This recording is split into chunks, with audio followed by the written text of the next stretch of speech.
Mr. Speaker, the legislation before us today is a big deal for American families and a big deal for our planet. The Inflation Reduction Act will lower health care costs and energy costs for American families.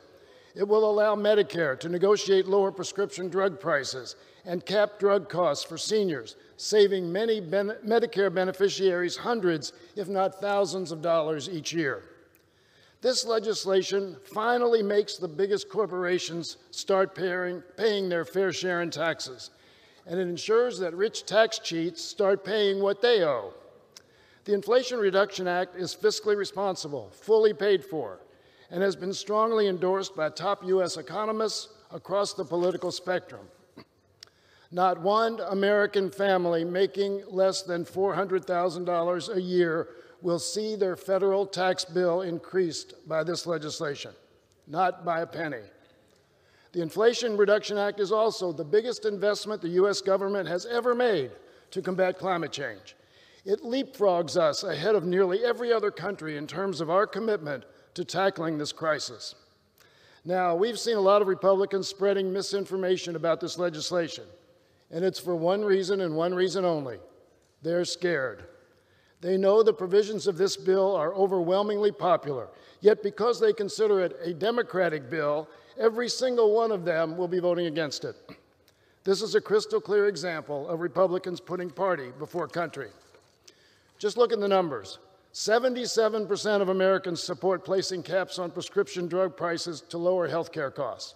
That's a key component of this bill. 83% of Americans support allowing Medicare to negotiate drug prices to make health care more affordable. That's another key component of this bill. 2/3 of Americans think the government should do more to combat climate change. This bill takes on climate change with the urgency it deserves.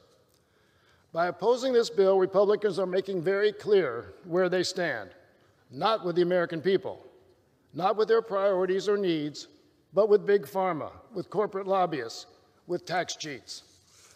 The American people are on our side. They want this bill. And today, in a huge victory for them, we will send it to the President's desk to be signed into law. And let me remind my Republican colleagues what they are voting against. They're voting against cutting prescription drug prices for their constituents, in many cases for life-saving medication. Voting against combating inflation and lowering energy costs when American families are desperate for us to take action. And they're voting against providing the largest federal investment ever to combat the climate crisis and its life-threatening consequences. I could not be more proud that I will not only be voting yes on this bill, but that this historic legislation will bear my name. With or without Republican support today, we will make a real difference. We will use the power of the federal government to make American lives better and our country and planet safer. In other words, we will do our job.